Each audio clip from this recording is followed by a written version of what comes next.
Alright, YouTubers, hopefully this video will go as quickly as I can. It will be a little bit lengthy though, because I do a lot of explaining, and it's geared more for the beginners. And so those people that are already experienced, I don't really know why you're watching this video anyways, because you don't really need to know it. But for you beginners that are really wanting to understand what's happening, this is perfect. We're going to cover WPA and WPA2 wireless cracking. And there are some things that you will need before we do this. I have Backtrack 5. If you have not migrated over to Backtrack 5 yet, and you still have Backtrack 4, the commands will still be the same. So that's good. Other than that, what we need to check is we need to check to make sure we have a word list, or a dictionary, or a password list. You call it whatever you want, but we're going to call it word list. If you're in Backtrack 4, you go to the little start menu.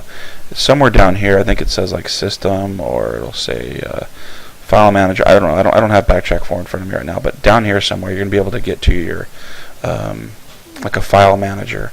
In Backtrack 5, it's called the Dolphin File Manager, and basically it's the spot where you can see and browse all your folders. So we're going to go to root. We're going to go to pent test. We're going to go to passwords, and then word lists, and then we have our word list here, which already comes with Backtrack. I'm pretty sure all the Backtracks, even going as far back as like Backtrack 2, they all had a word list, if I'm not mistaken.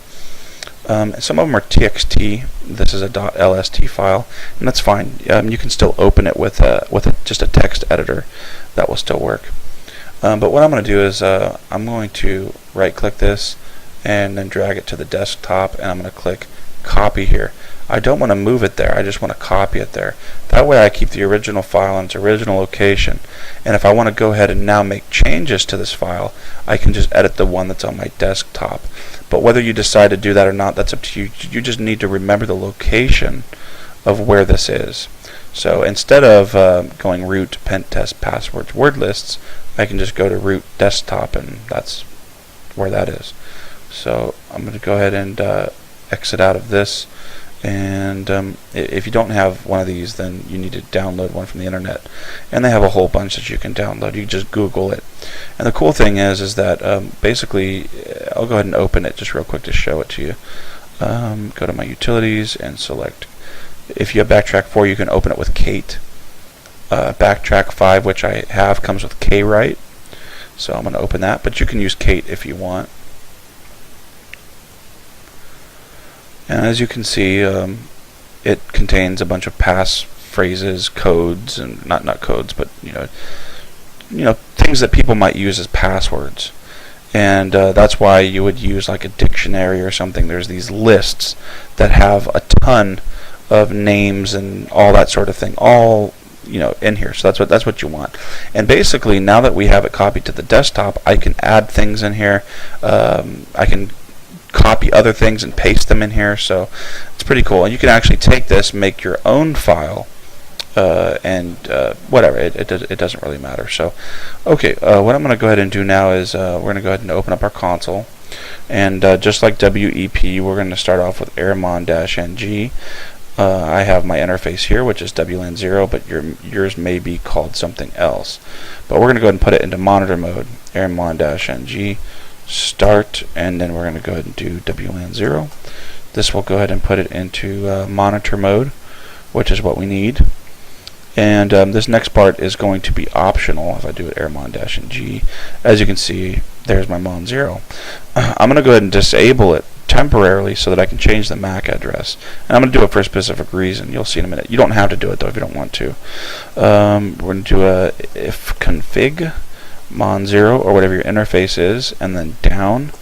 Think of it as just temporarily bringing it down.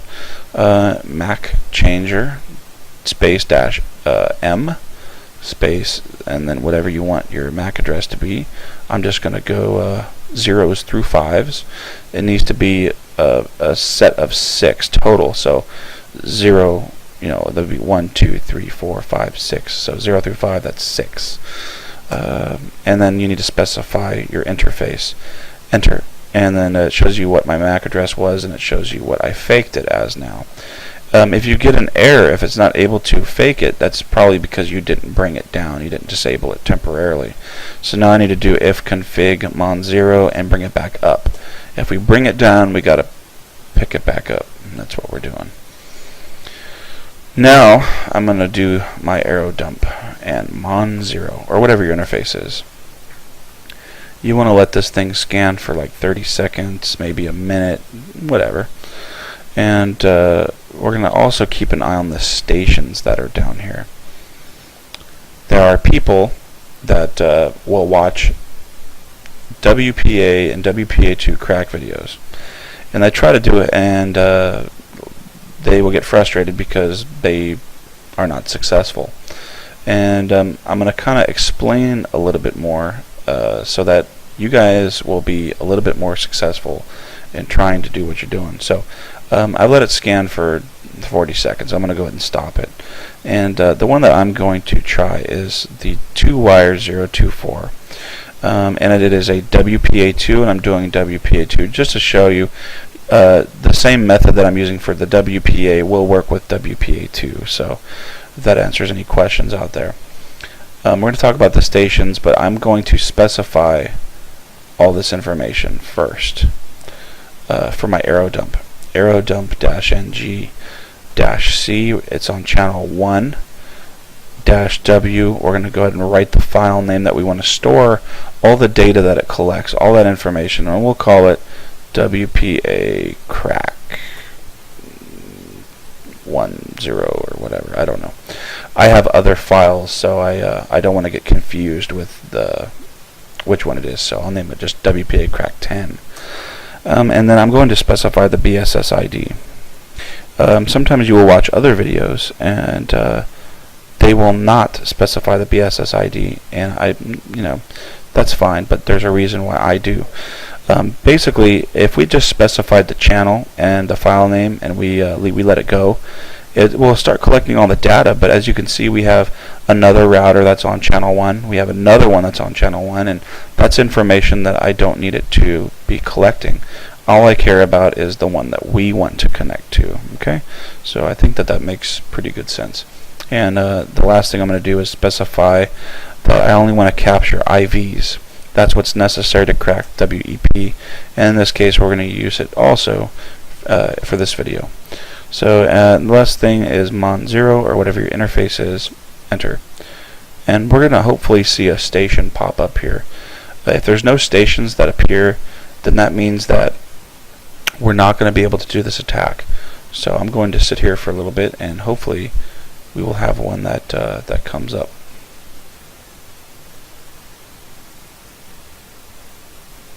And then there we have it. It took a little time, so that's why I always say, wait 30 seconds to a minute. It didn't display right away, so now that we have this is perfect.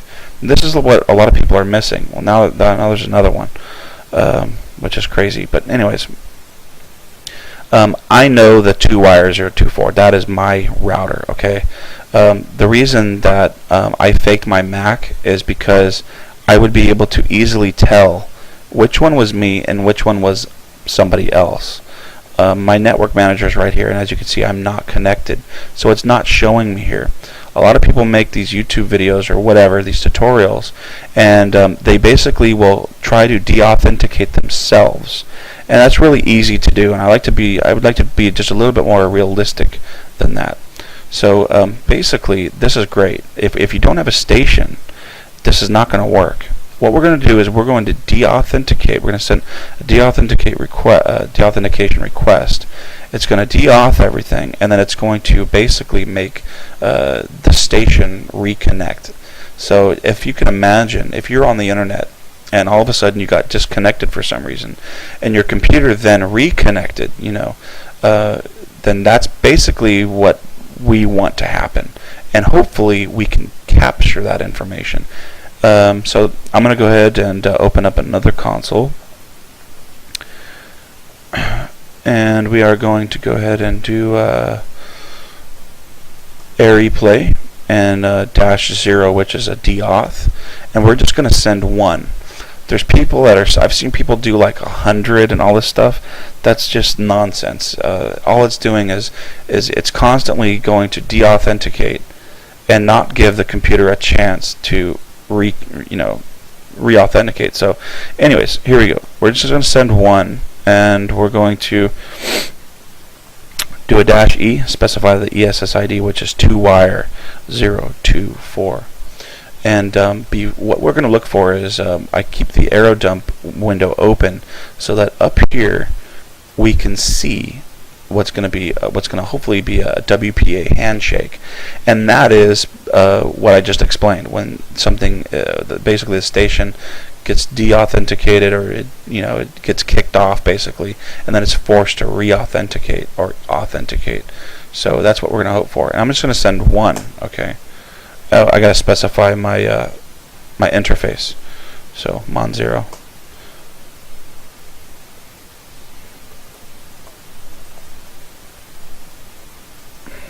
There we go. And we're going to wait. All right, give it like 10 seconds. Just be patient. And right there it is. See, we only had to send 1. We didn't have to send any more than that.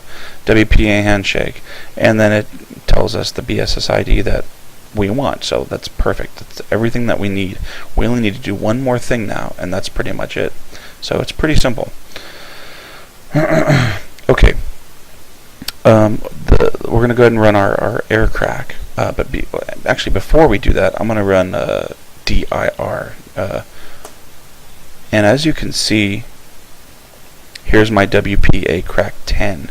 And you'll notice that it puts a dash and a 01. Now, I didn't do that. That's something that Backtrack does automatically. And so just be aware of that. Anytime that you specify a file name, it's going to put a dash and then a 01. And if you do another one with the same exact name, it's going to put a dash 02. So just so you know that. Alright, so here we go. I'm going to go ahead and do air crack. WPAs, we're concerned with the data. And right now we don't have to wait for 10,000 minimum. We don't have to worry about that. So aircrack -ng -w. This is the word list, okay? And the location of our word list, which is on the desktop, is root desktop, and then our word list name, which is this dark code.lst, dark code with a 0.lst. I'm going to put a space, and now we need to specify the WPA crack 10-01, and it's case sensitive. So for example, if your desktop folder was a lowercase d, then you would want to put a lowercase d. So WPA crack 10-01.ivs, and that's all we need. So we've specified the -w. Just think of -w as the word list in this case, and also the file that we stored the data in, which is WPA crack 10. I'm going to go ahead and hit enter, and hopefully this will start its process, which it is. Basically, I'm going to stop the video for now because this could take quite a while. So just be patient with it. Let it do its scan, and I will be right back as soon as hopefully it finds the password. So I'll be right back. Okay. Alright, YouTube, I've gone ahead and, as you can see, it was about 50 minutes, so almost an hour it took to find the key, which is red light. So anyways, that's, and as soon as it's cracked, then it will stop. This right here, the speed of how fast it's going, I forgot to tell you that before. If you go to your arrow dump, which I had left my arrow dump running, but basically once you get that handshake right here, once you get the handshake, you can go ahead and Control C and stop that. That way when you actually do your air crack, it will go a little bit faster. So anyways, I've done a lot of talking, I've done a lot of explaining. I hope it's covered most of the questions that you guys might have. And as you can see, I did crack a WPA2. And if I go to my network manager, it's 2-wire 024, and properties, you're going to select WPA passphrase, and as you can see, I've typed red light in. I'll go ahead and say OK. Connect. Look down here.